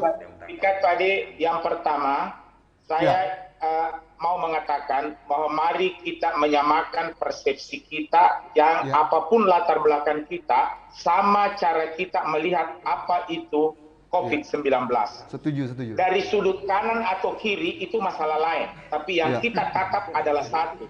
Nah, oleh karena itu Omikron ini, Delta ini ada di belakang saya, Pak. Saya sengaja memasang ada di belakang saya. Ini bukan hoax, this real. Nah, virusnya ada, Pak. Ada itu, makanya ada antivirusnya, Pak. Nah, oleh karena itu, mari kita melihat dengan segala latar belakang kita dan peran kita. Tolong misalnya di DPR, bisa KB, Pasele, ada fasilitas bisa membedakan Delta Omikron, stop typing kita. Supaya obat juga jangan setengah mati didiagnosa, penanganan tidak ini. Nah, kemudian tadi pertanyaan Prof. Muin, tidak ada berbeda pendapat sebenarnya. Nah, cuma vaksin ini saya ingin mengatakan, Pak. Terima kasih masukannya, Pak Rahmat, Dr. Rahmat. Terakhir kita tutup dengan Pak Ansaryadi dari TGUPB. Ya, silakan. Ya, jadi informasi yang bagus tadi itu adalah terjadi peningkatan kasus tapi ringan, dan itulah sebetulnya yang kita harap. Ya, terjadi peningkatan kasus. Walaupun terjadi peningkatan kasus yang masuk ke rumah sakit itu tidak sebanyak yang dulu, dan itu salah satunya adalah karena faktor imunisasi, dan sebetulnya itu yang kita harap, bahwa kalau terjadi gelombang jangan tenggelam di kapal. Ya, tetap jalan, ada goyang sedikit, ada yang muntah-muntah sedikit. Kan itulah berapa kebijakan yang kita ambil. Yang kedua, vaksinasi ini kita lakukan bukan untuk eradikasi, tidak untuk menghilangkan penyakit ini, sama seperti cacar dulu ya, yang sudah bisa dieradikasi. Yang kita lakukan adalah memperlambat penularannya supaya yang pertama kasus jangan terlalu tinggi, yang kedua kalaupun datang ringan-ringan. Yang ketiga tadi yang disampaikan ini mengenai banyak orang yang divaksin, dan ini juga yang menarik karena ternyata informasi yang keliru itu beredar lebih cepat daripada penularan virus sendiri. Jadi informasi yang salah sudah sampai di pelosok, virusnya belum sampai ke sana, duluan sampai di sana. Nah, makanya muncul belakangan ini yang disebut dengan infodemics. Jadi WHO juga misalnya bagaimana menanggulangi hoax ini, karena ini salah satu tantangan besar selain dari mengatasi virusnya sendiri. Nah, jadi edukasi apa yang disampaikan tadi oleh Prof. Jasrudin, edukasi kepada masyarakat, memegang peran penting supaya mau imunisasi, supaya mau menerapkan protokol kesehatan. Dan saya lupa tadi menghadapi COVID ini kan ada 2 pendekatan yang kita lakukan. Untuk pencegahan, nah itulah kita perlu protokol kesehatan. Yang terakhir kan pengendalian. Mengendalikan itu jangan sampai terlalu tinggi sehingga rumah sakit penuh. Nah inilah cepat kita temukan kasus kalau ada supaya jangan menularkan ke orang lain dengan cara testing. Ya, supaya cepat ditemukan dan jangan menularkan kemana-mana sebelum dan cepat diisolasi. Jadi itu 2 strategi yang kita pakai, mencegah dan mengendalikan. Ya, jadi kalau ketemu ombak yang besar, bagaimana mengatur kemudi supaya jangan terlalu oleng di kapal. Kira-kira begitu. Terima kasih, Pak. Baik, saya ingin menutup pertemuan dan diskusi kita pada hari ini dengan catatan yang singkat saja. Saya tidak ingin mengulang lagi yang sudah disampaikan oleh seluruh anggota forum, peserta diskusi. Saya ingin mencatat yang pertama bahwa Omikron sesuai dengan tema ya, apakah itu isu atau fakta, saya kira sepakat semua bahwa itu adalah fakta. Jadi benar-benar ada ancaman yang dihadapi, ada bahaya yang dihadapi, tetapi ya itu membutuhkan sikap dan solusi kebijakan yang diperlukan dari pemerintah. Kemudian yang kedua, percepat target imunisasi. Saya kira itu yang perlu untuk vaksinasi ya, yang dibutuhkan oleh masyarakat sehingga daya imun masyarakat itu jauh lebih baik dibanding tidak pernah vaksin sama sekali. Kemudian pengendalian dan pencegahan itu dibutuhkan. Tapi yang sangat penting saya kira juga jadi catatan adalah soal kebijakan ya. Sebenarnya ada masalah penting bagi pemerintah, baik barangkali input juga untuk legislatif dan juga pemerintah daerah untuk segera memetakan, membenahi persiapan-persiapan yang dimiliki berkaitan dengan kondisi Omikron ya yang sedang dihadapi, meskipun belum tampak tetapi sebaiknya ada langkah antisipasi ya yang sudah dilakukan oleh pemerintah, karena pengalaman beberapa penanganan COVID dari sebelumnya itu ternyata banyak kebijakan yang tidak tepat ya, yang sudah tadi disampaikan oleh beberapa pendapat. Cukup untuk jadi kesimpulan catatan kita dari pertemuan diskusi forum dosen pada hari ini. Mudah-mudahan dengan diskusi ini imun kita semua juga semakin baik, semakin bertambah. Imun dan iman bertambah. Banyak hal-hal yang sifatnya psikis ya, juga ya berkaitan dengan religiusitas kita ya, tadi disampaikan oleh beberapa pembicara. Makasih banyak. Saya ingin menutup diskusi forum dosen pada hari ini dengan ucapan alhamdulillahirabbil alamin. Kita ketemu di diskusi berikutnya. Forum dosen, assalamualaikum warahmatullahi wabarakatuh. Selamat ulang tahun Tribun Timur ke-18 ya.